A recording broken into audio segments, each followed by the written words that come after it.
Hello friends, welcome to geology aspirant YouTube channel. आज हम discuss करेंगे इंजीनियरिंग जियोलॉजी के ऊपर। आज से हम स्टार्ट करने वाले हैं इंजीनियरिंग जियोलॉजी, ठीक है। बट हाँ, आप सभी को पता है इससे मतलब हम इससे पहले डिस्कशन कर रहे थे रिगार्डिंग और क्रिस्टलोग्राफी, ठीक है। क्रिस्टलोग्राफी के ऊपर हमारा वेरियस टॉपिक्स चल रहा था या फिर हम प्रोजेक्शन को देख रहे थे। तो इसका मतलब ये नहीं कि हम इंजीनियरिंग स्टार्ट करें तो क्रिस्टलोग्राफी को वहाँ पर स्टॉप कर देंगे, नहीं।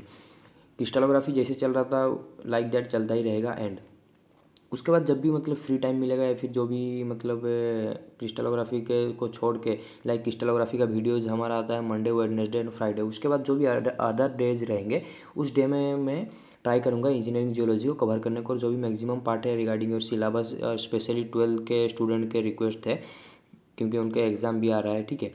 तो उनके के लिए सबसे पहले हम कवर करने को ट्राई करेंगे जो भी उनका सिलेबस में है। उसके बाद कि ये पार्ट है बीएससी का भी ऑब्वियसली, और इंजीनियरिंग के स्टूडेंट्स के तरफ से भी रिक्वेस्ट आ रहा था, तो इसको हाँ कंबाइन में हम स्टार्ट करने वाले हैं इंजीनियरिंग जियोलॉजी को, ठीक है।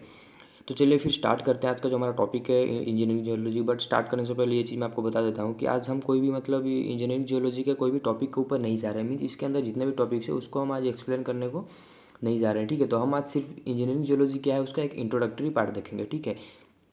तो टर्म में ही मतलब आपको दिख रहा है ये बात हो रहा है इंजीनियरिंग जियोलॉजी का। मीन्स यहाँ पर दो फील्ड को हम कहीं ना कहीं कंबाइन कर रहे हैं या फिर मिक्सअप कर रहे हो। तो वो दो फील्ड कौन सा रहेगा?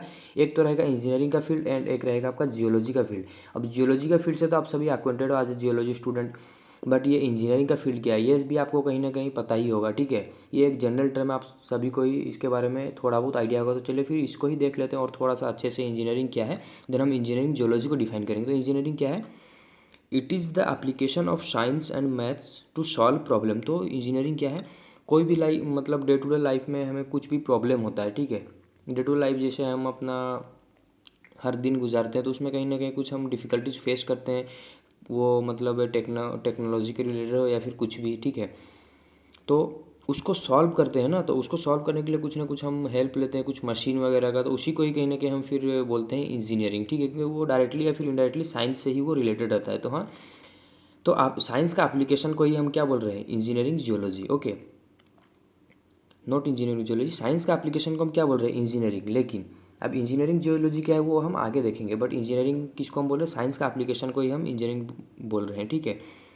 और मतलब साइंटिस्ट या फिर इन्वेंटर्स जो कुछ इन्वेंट्स कर रहे हैं, ठीक है, it is engineers who apply this discoveries to real world, ठीक है। तो जो भी मतलब रियल वर्ल्ड में हमारे हमारे पास डिस्कवरी लेके आ रहे हैं या फिर डिफरेंट डिफरेंट मशीन वगैरह बना रहे हैं हमारे डे टू डे लाइफ को ईजी करने के लिए, उन्हीं को ही हम क्या बोल रहे हैं? इंजीनियर, ठीक है। में वो साइंटिस्ट हो सकते हैं या फिर इन्वेंटर हो सकते हैं, लेकिन वो क्या कर रहे हैं? डिस्कवरीज लेके आ रहे हैं या फिर डिफरेंट डिफरेंट मशीन बना रहे हैं हमारे डे टू डे लाइफ को ईजी करने के लिए, तो उन्हीं को ही हम बोल रहे हैं वो इंजीनियर है, ठीक है। बट ये इंजीनियर वर्ड आया कहाँ से? इंजीनियम वर्ड से आया, ठीक है। इंजीनियम वर्ड कहाँ का है? एक लैटिन वर्ड है जिसका मीनिंग है someone who solve problems that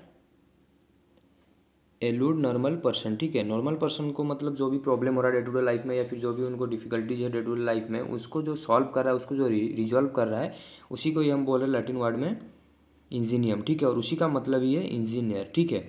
और जो भी इंजीनियर है मतलब फिर वो इंजीनियरिंग फील्ड में है ही, आप सभी को ये चीज़ पता है, ठीक है।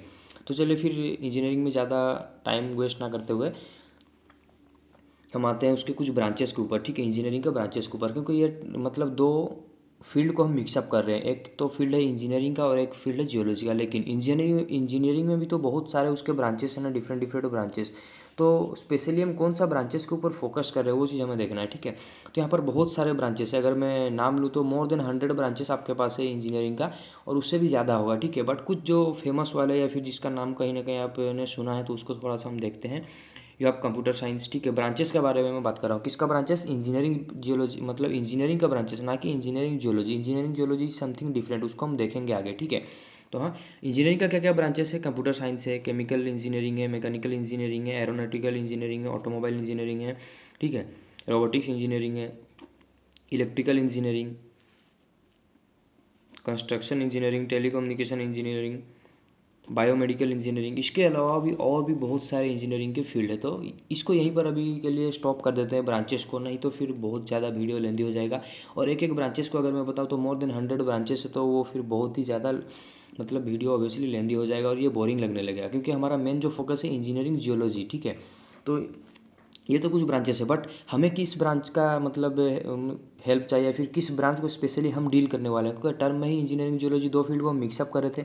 दो फील्ड को तो हम मिक्सअप कर रहे हैं, इंजीनियरिंग को यहाँ पर ऐड कर रहे हैं इन जियोलॉजी, लेकिन अब वो इंजीनियरिंग का कौन सा ऐसा ब्रांच रहेगा जिसको हम जियोलॉजी में पढ़ेंगे या फिर ऐड करेंगे, तो वो ब्रांच रहेगा सिविल इंजीनियरिंग, ठीक है, ना कि ये वाले, ठीक है। ये सब भी एक एक ब्रांच है, लेकिन ये सब भी फेमस ब्रांचेस है, ठीक है, लेकिन हम जो यूज करेंगे वो है हमारा engineering geology, sorry civil engineering, ठीक है। हम जो मतलब अपने जियोलॉजी के फील्ड में लेके आएंगे, मतलब जिस भी इंजीनियरिंग के ब्रांच को, वो है अपना सिविल इंजीनियरिंग, क्योंकि ये कहीं ना कहीं जियोलॉजी से थोड़ा बहुत रिलेटेड है और इसका एप्लीकेशन लेके हम बहुत सारे स्ट्रक्चर भी बिल्डअप करेंगे, ठीक है। देन क्या तो सिर्फ एक ही ऐसा ब्रांच है जो कि जियोलॉजी से रिलेटेड नहीं, इसके अलावा भी और भी पेट्रोलियम इंजीनियरिंग है, you have marine engineering, mining engineering, meteorological engineering, और भी बहुत सारे फील्ड है। तो इसको यहाँ पर मतलब रोक देते हैं, ठीक है, नहीं तो फिर ये मतलब ब्रांचेस के ऊपर ही बहुत टाइम जाएगा। और ऐसा नहीं कि यहाँ पर ब्रांचेस एंड हो रहे हैं, ब्रांचेस यहाँ पर सिर्फ स्टार्ट हुए हैं, ठीक है। तो मेन हमें किसके ऊपर फोकस करना है, सिविल इंजीनियरिंग पे, ठीक है, क्योंकि सिविल इंजीनियरिंग को ही हम यूज करेंगे इन आवर इंजीनियरिंग जियोलॉजी। तो चलिए फिर मतलब ये तो हमने समझ लिया कि इंजीनियरिंग क्या है, उसके क्या क्या ब्रांचेस है, ठीक है। और ये इंजीनियरिंग जो हम बोल रहे हैं, ये टर्म कहाँ से आया, कैसे आया, इसका मतलब क्या है, ठीक है। तो चलिए फिर इंजीनियरिंग जियोलॉजी एक्चुअली में है क्या, उसको देखते हैं। तो इंजीनियरिंग का मीनिंग तो आप सभी ने देख ही लिया, तो जियोलॉजी का मीनिंग भी आप सभी को पता है, क्योंकि आज जियोलॉजी स्टूडेंट आप जियोलॉजी पढ़ो तो ये चीज़ आपको पता ही है कि यहाँ पर कहीं ना कहीं हम अर्थ के रिलेटेड स्टडी करते हैं, या तो उसका इंटीरियर पार्ट के बारे में हो, या फिर एक्सटीरियर पार्ट के बारे में हो, या फिर जो भी नेचुरल फेनोमेनन हो रहे हैं अर्थ पे उसके बारे में हो, ठीक है।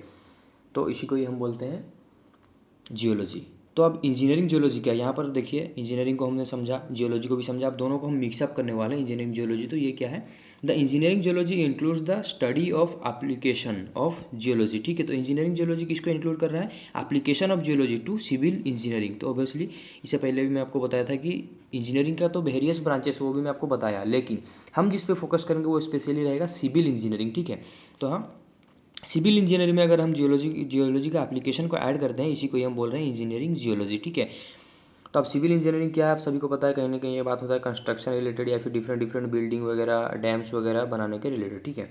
इसका ही और एक डेफिनेशन है, इसको हम और क्या बोल सकते हैं, it is concern with those geological factors which influence the location, देखिए लोकेशन के बारे में बताएगा, design, construction and maintenance of engineering work. तो हाँ, ये एक ऐसा ब्रांच है जियोलॉजी का जो कि इंजीनियरिंग वर्क का किसके बारे में, इंजीनियरिंग वर्क के बारे में एक डिटेल आइडिया देगा, बट वो जो डिटेल आइडिया देगा किसके ऊपर देगा, लोकेशन के ऊपर, ठीक है। इंजीनियरिंग वर्क का लोकेशन क्या होगा वो कौन डिसाइड करेगा, जियोलॉजी। देन उस वो भी जो भी इंजीनियरिंग वर्क होगा या फिर जो भी स्ट्रक्चर बनेगा उसका डिजाइन क्या रहेगा, ये भी कौन डिसाइड करेगा, जियोलॉजी, ठीक है। कंस्ट्रक्शन के बारे में भी कौन डिसाइड करेगा, जियोलॉजी। मेंटेनेंस कैसे होगा, क्या होगा, वो भी जियोलॉजी। तो हाँ, इंजीनियरिंग जियोलॉजी एक ऐसा ब्रांच है, तो इसमें हो क्या रहा है कि सिविल इंजीनियरिंग में हम जियोलॉजी का एप्लीकेशन को यूज कर रहे हैं और इसी को ही हम बोल रहे हैं इंजीनियरिंग जियोलॉजी। तो इंजीनियरिंग जियोलॉजी क्या आप सभी को आई होप पता चल ही गया होगा, या फिर एक आइडिया आ गया होगा, ठीक है। आज सिर्फ हम इंट्रोडक्टरी पार्ट पे ही देख रहे हैं, बट इंजीनियरिंग जियोलॉजी में कौन कौन से ऐसे टॉपिक है जो हम कवर करेंगे, या फिर हमारे जियोलॉजी के पॉइंट ऑफ व्यू से, या फिर आपके जो भी 12th के सिलेबस बस में है, या फिर जो स्टूडेंट्स बीएससी कर रहे हैं उनके सिलेबस में, या फिर जो भी इंजीनियरिंग कर रहे हैं सिविल इंजीनियरिंग, उनके भी सिलेबस कहीं ना कहीं उनको भी जियोलॉजी पढ़ना होता है, ठीक है। तो उनके भी मेरे पास कमेंट्स आते, तो कौन कौन सा ऐसा टॉपिक रहेगा जिसको हम कवर करेंगे, सबका कंबाइनली लेके मैं मतलब कुछ टॉपिक्स को लेकर आया हूँ। तो वो क्या क्या टॉपिक्स चले देखते हैं। बिल्डिंग स्टोन एंड इस प्रॉपर्टी को हम देखेंगे अपकमिंग वीडियो जो है, ये किसके अंदर आएगा, इंजीनियरिंग जियोलॉजी के अंदर। अब इंजीनियरिंग जियोलॉजी क्या आप सभी को पता है, ठीक है। तो एक्चुअली इंजीनियरिंग जियोलॉजी डील किसके साथ कर रहा है, डील कर रहा है सिविल इंजीनियरिंग के साथ, ठीक है। बट वहाँ पर हम किसका एप्लीकेशन को यूज़ करेंगे, जियोलॉजी का एप्लीकेशन को यूज़ करेंगे। और जियोलॉजी का एप्लीकेशन को यूज़ करने के द्वारा आपको क्या मतलब इस हेल्प होगा कि वहाँ पर हम लोकेशन किस जगह में स्पेशली आपको कंस्ट्रक्शन करना है, उसका लोकेशन को हम आइडेंटिफाई कर पाएंगे, डिज़ाइन किस तरह का होना चाहिए, कंस्ट्रक्शन क्या होगा, मेंटेनेंस क्या होगा, ये हर एक चीज़ हम जान पाएंगे with the help of geology, ठीक है, द फील्ड ऑफ इंजीनियरिंग। तो यहाँ पर हम कौन कौन से टॉपिक को कवर करेंगे अपकमिंग वीडियोज में, building stone and its property को कवर करेंगे, इंजीनियरिंग प्रॉपर्टी ऑफ रॉक को कवर करेंगे, then you have engineering property of soil, ठीक है। अब इंजीनियरिंग प्रॉपर्टी ऑफ सॉइल जो टर्म आ रहा है, यहीं पर ही बहुत सारे मतलब चीज़ ऑटोमेटिकली डिफाइन हो जा रहा है क्या, यहाँ पर हम फिर देखने लगेंगे डेफिनेशन, ठीक है। किसका डेफिनेशन, सॉइल, सॉइल क्या है, यहाँ पर फिर आ जाएगा पेडियोलॉजी, तो यहाँ पर सॉइल के होरिजन आ जाएंगे, टाइप ऑफ सॉइल, फिर सॉइल का इरोजन, सॉइल का कंजर्वेशन, हर एक टॉपिक यहीं पर ही कवर होने वाला है, ठीक है। देन यू हैव डैम, क्योंकि कंस्ट्रक्ट तो हमें करना है ना, क्या कंस्ट्रक्ट करना है, इससे पहले भी हमने देखा लोकेशन तो बताएगा कंस्ट्रक्शन का, बट कंस्ट्रक्शन क्या होगा, डैम होगा, रिजर्वर होगा, रिजर्वर को हम आर्टिफिशियल लेक बोलते हैं, ठीक है, ब्रिज, ठीक है, क्योंकि जो भी रोड वगैरह रहते हैं उसमें कहीं ना कहीं रिवर या फिर वाटर बॉडी आते हैं, या फिर कुछ इरेगुलरिटी के लिए हमें ब्रिज कंस्ट्रक्ट करना पड़ता है फॉर द ट्रांसपोर्टिंग पर्पज़। तो वो ब्रिज जो हम कंस्ट्रक्ट करेंगे वो उसका लोकेशन क्या रहेगा, उसका डिज़ाइन क्या रहेगा, वो भी कौन डिसाइड करेगा, जियोलॉजी। लाइक दैट डैम भी कौन डिसाइड करेगा, जियोलॉजी। देन टनल जो कि अंडरग्राउंड पासेज रहता है फॉर ट्रांसपोर्टेशन, ठीक है। उसके बाद हम अर्थक्वेक रेजिस्टेंस स्ट्रक्चर भी देखेंगे, ठीक है, ये भी पार्ट है सिविल इंजीनियरिंग का, ठीक है। अर्थक्वेक रेजिस्टेंस स्ट्रक्चर क्या है, तो हाँ, कुछ ऐसे एरिया रहते हैं जहाँ पर बहुत ही ज़्यादा अर्थक्वेक होता है, तो उस जगह में अगर आप नॉर्मली, जैसे आप जहाँ पर अर्थक्वेक नहीं है वहाँ पर जिस तरह का आप घर या फिर बिल्डिंग वगैरह कंस्ट्रक्ट करते हो, सेम बिल्डिंग अगर आप अर्थक्वेक प्रोन रीजन में कंस्ट्रक्ट करते हो तो वहाँ पर बहुत ज़्यादा गड़बड़ हो जाएगा, ठीक है। तो मेनली अर्थक्वेक प्रोन रीजन में किस तरह का हम स्ट्रक्चर बनाएंगे, तो जो कि रेजिस्टेंस करेगा अर्थक्वेक को, वो चीज़ हम देखेंगे। देन और एक आता है लैंडस्लाइड, और ये भी एक इंपॉर्टेंट चीज़ है लैंडस्लाइड, क्योंकि ये देखिए लैंडस्लाइड को भी मतलब पढ़ना बहुत ज़रूरी है, क्योंकि अगर आप डैम बनाते हो, ठीक है, और आपने यही चेक नहीं किया कि वो जिस एरिया में आप डैम बना रहे हो या फिर कंस्ट्रक्ट कर रहे हो वहाँ पर लैंडस्लाइड होता है, ठीक है, अगर वो चीज़ आपने स्टडी नहीं किया या फिर लैंडस्लाइड होने वाला ये चीज़ आपको पता ही नहीं चला, तो आपने तो डैम बना लिया या फिर टनल ब्रिज जो भी आपने बना लिया, लेकिन पता चला कि आने वाले टाइम में वो लैंडस्लाइड के द्वारा बिखर गया, ठीक है, तो इससे फ़ायदा नहीं होगा, ठीक है, मतलब लॉस ही है, हमारा ह्यूमन लाइफ का लॉस है। और अगर आप डैम कंस्ट्रक्ट करते हो लैंडस्लाइड हो गया तो पता चला डैम के नीचे बहुत सारे मतलब लोकेलिटीज़ टाउन्स वगैरह रहते हैं, पूरा का पूरा टाउन ही पानी में चला जाएगा, ठीक है। तो इस मतलब ये एक बहुत ही इंटरेस्टिंग फील्ड भी है और इंटरेस्टिंग टॉपिक भी है, ठीक है। तो अपकमिंग वीडियो में हर एक टॉपिक को हम मतलब डिस्कस करेंगे। इसके अलावा जैसे कि ये कुछ टॉपिक्स में ऐड किया, इसके अलावा और भी कुछ अगर टॉपिक्स है आपके सिलेबस में, जो भी टॉपिक्स है आप बताइए, उसको भी टाइम के साथ हम यहाँ पर ऐड कर लेंगे, ठीक है। तो आज के लिए इतना ही। कुछ भी डाउट हो रिगार्डिंग योर इंजीनियरिंग जियोलॉजी का इंट्रोडक्शन कमेंट कर दीजिए, and thank you for watching.